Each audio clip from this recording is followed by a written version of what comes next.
आज की कहानी है बाज की। बाज की कहानी पूरी दुनिया में पक्षियों की 10,000 से भी ज़्यादा प्रजातियां पाई जाती हैं।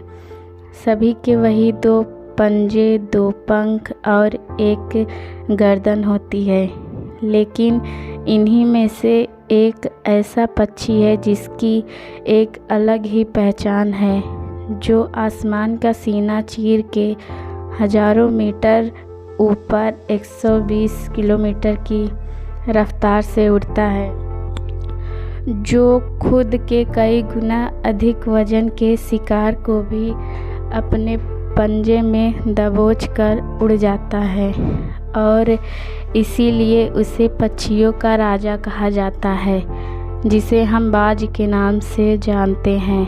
और एक बाज इतना ऊंचा मुकाम हासिल करता है अपनी ट्रेनिंग और अपनी पुनर्जन्म में।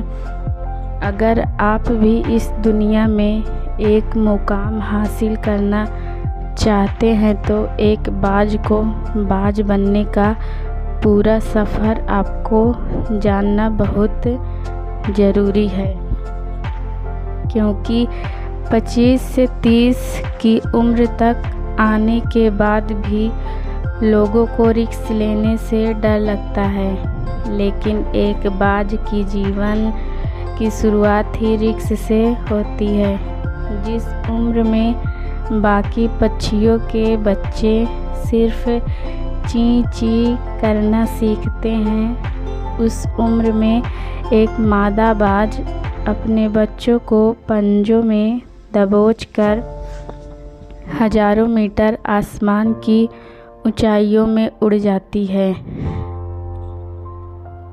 उसे ये बताने के लिए कि तेरा जन्म आसमान का सीना चीर के सबसे ऊपर उड़ने के लिए हुआ है। तेरा जन्म पक्षियों का बादशाह बनने के लिए हुआ है। ज़मीन से हजारों मीटर ऊपर ले जाकर मादा बाज अपने पंजों से उसे छोड़ देती है और यहीं से शुरू होती है उसकी हाई रिस्क ट्रेनिंग।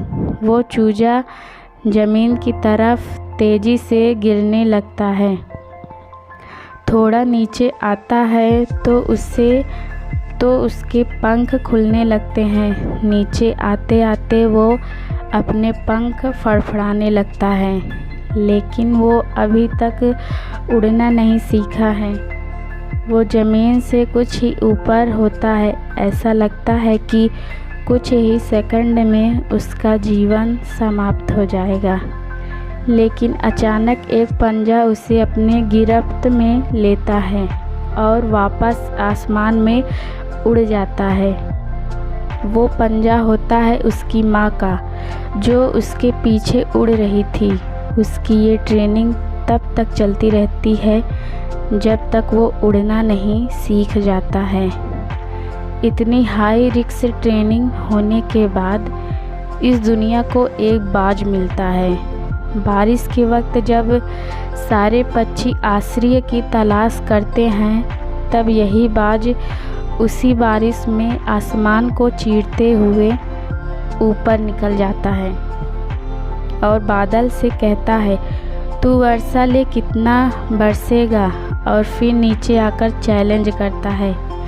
एक बाज की उम्र लगभग 70 साल होती है। जब वह 40 साल का होता है तब एक परेशानी उसकी ज़िंदगी में मौत बनकर आती है, जो आपकी परेशानियों की तुलना में बहुत बड़ी होती है, क्योंकि 40 साल की उम्र में बाज की चोंच इतनी मुड़ जाती है कि उसे शिकार निगलने में बहुत परेशानी होती है।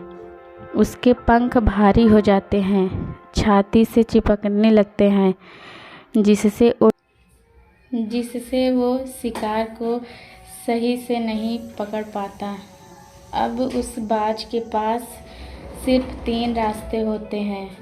वो अपने शरीर त्याग सकता है, गिद्ध की तरह छोड़े हुए भोजन पे निर्भर हो जाए, और उससे सबसे कठिन और पीड़ादायक रास्ता अपने आप को पुनः स्थापित का फिर से आसमान का सीना चीर कर उड़ने का, और वो इसी तीसरे रास्ते को चुनता है और अपने पास के सबसे ऊंची चोटी पे पहुंच जाता है।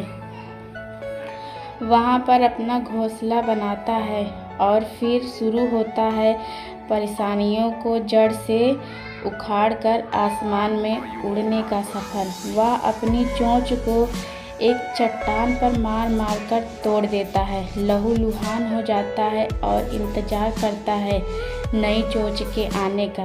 उसके बाद अपनी नई चोंच से अपने पंजों को काट देता है और फिर इंतज़ार करता है नए पंजों के उग आने का। उसके बाद वह अपने एक एक पंख को अपने शरीर से अलग करता है और फिर इंतज़ार करता है नए पंख उग आने का, और इस प्रक्रिया में उसे समय लगता है पूरे 5 महीने का।